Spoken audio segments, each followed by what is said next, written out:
Wing Chun is part of the Jeet Kune Do evolution. I think you have to have it to understand Jeet Kune Do.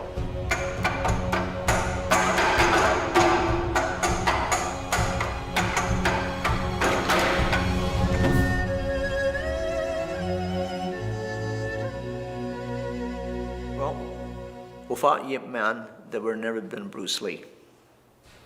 And without Bruce Lee, there would never been a Jeet Kune Do. So I think it's important to take the knowledge of the past and try to improve it. Those guys paved the way, and without them, we would not have reached the levels that we are now.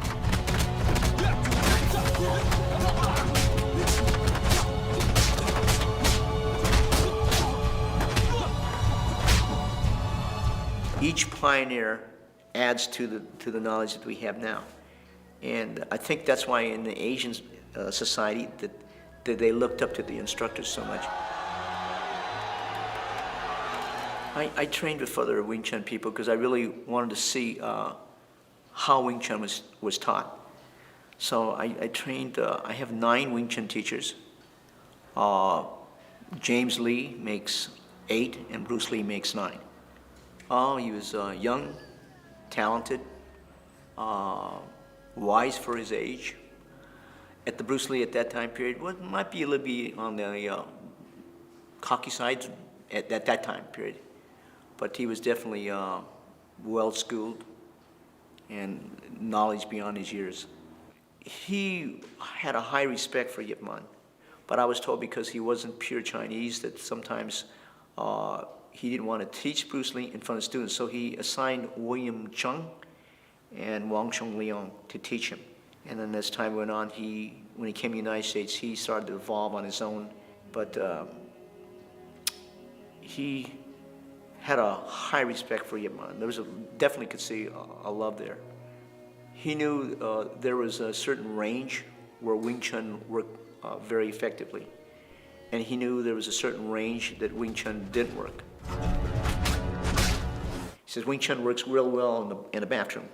So he says, if you have a space with a football field and there might be as many as 3 or 4 or 5 people, then maybe another structure might work. So he had a system that worked on the outside where he can sort of hit and go. He developed a system what he calls chi zao without touching. He started to put what worked for him, and that became the structure of his personal Jeet Kune Do. But Wing Chun is still the core. You still start with that.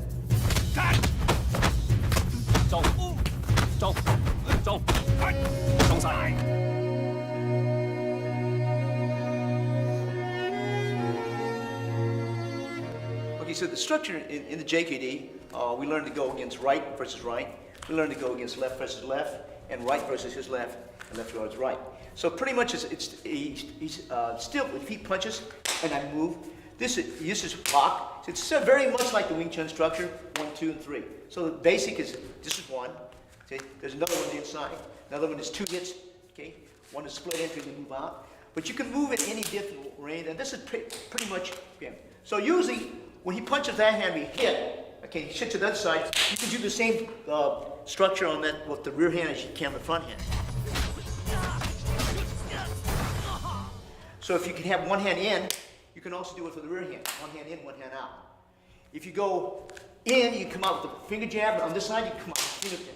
Most of the techniques rather than using Chung Choi was mainly used for practice, but in reality, the finger jab was exclusively used. If you punch this way, he punches with the rear hand. The shot is already here, 2 and 3. All right? A lot of traditional stuff is like 1 and 2. And you trap the first barrier, trap the second barrier. But he goes across the center line, you do 2. And I'll do it slowly. That's 1, it's 2, and 3.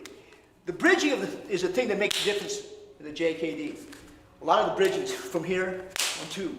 And a lot of chop toe gyocho, back to the back. This is pretty much what JKD structure changed.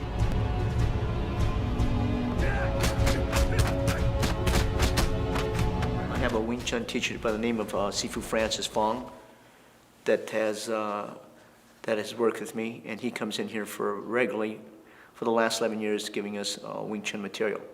And I think it's knowing when that material is applicable and when it's not.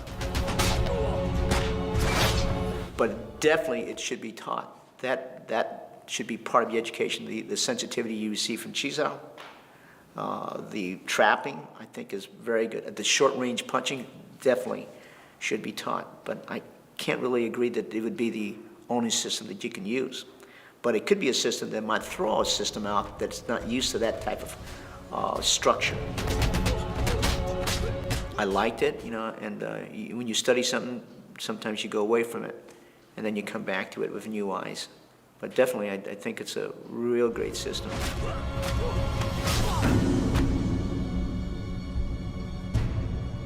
A lot of times when people see things like a lot of boxers ask me and say, well, nobody fights like this. Why are they doing this on a dummy? So that's a posture. It's a movement in time. It's a transitional movement. A lot of times, if I perform what we call a pak sao and the lop sao, sometimes he will trap my hand down like this. Okay? That's one way. And the other way is he'll trap it together. Now this motion here is the third motion. When you teach, he'll turn or move in. Again, slow motion. This is 1, this is 2, this is 3, 4.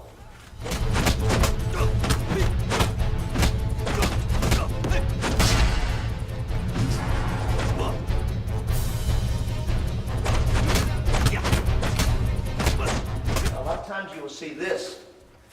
He'll put the foot like that. And people look at it and say, how do you spar with this? Kickboxing might look at that. This is for close quarter, and it's a movement in time. So when I trap his barrier and I come back, he'll come across, and you'll see the knee, his foot will jam, and he can closely over here. You see over here, and back. Okay, so that's basically what the movement teaches. A lot of things in the dummy, and they have different meanings. And if you ask different teachers, they have different meanings. Like a good example. On the third one, they go 1, 2, back and hit. Well, actually, all that is this is teaching you how to parry this way. But this one feeds the left hand like this, and you're firing. So I'll do this slowly. See how this one cuts? It moves back. That's that motion here. But many people, they don't understand it because it's a dummy, and a dummy is just a training method in it too.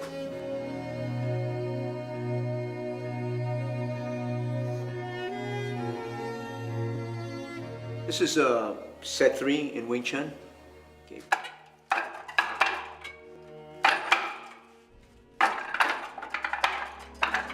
This is set 4.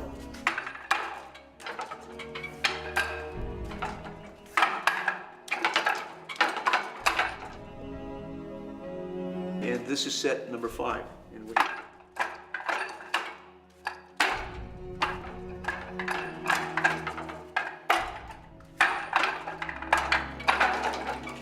That's a Wing Chun, set 3, 4, and 5.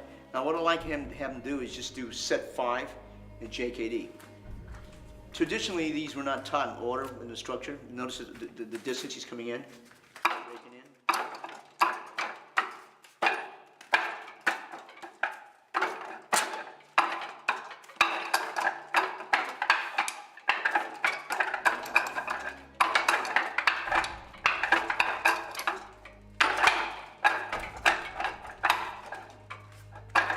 This is the component parts of the JKD. And there are exercises, not in combat that they're going to be in this order, but they're just some of the components needed to learn the Jeet Kune Do. When he first came to the country, he could win everything via the straight blast, or what they call the Jik Chung Choi. As time went on, he changed that thought process, and he started to research, you know, and experiment, and after that he would create. So a lot of that material, I think, was being changed almost on I'm not exaggerating when I said on a monthly basis. He was always changing the structure, always refining it, and making it more functional. That's what he was trying to educate me. And said you can't really follow a particular way. You have to find out what works for you. That's Jeet Kune Do. In the final analysis, that's why people ask me, can you teach it? And I said, yeah, I can teach it. Can you standardize it? No, I can't standardize it.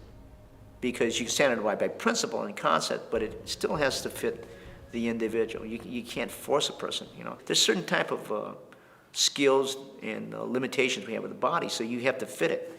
In martial arts, the same way, right? What works well for one individual cannot work well for another. Our geometry of our body, some are bigger, some are smaller.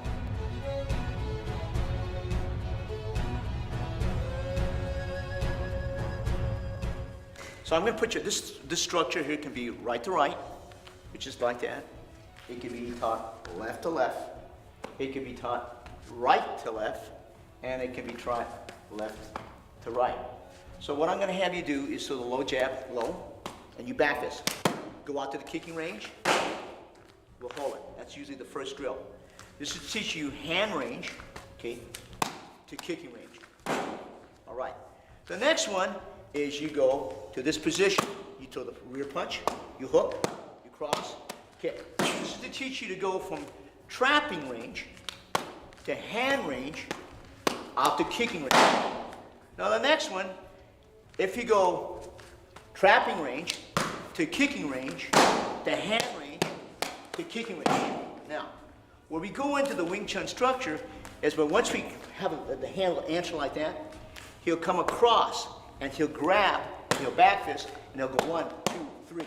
This is now where part of the Wing Chun was used. You go down, I raise yourself, you pops out guachoy, and 1, 2, 3, and you kick.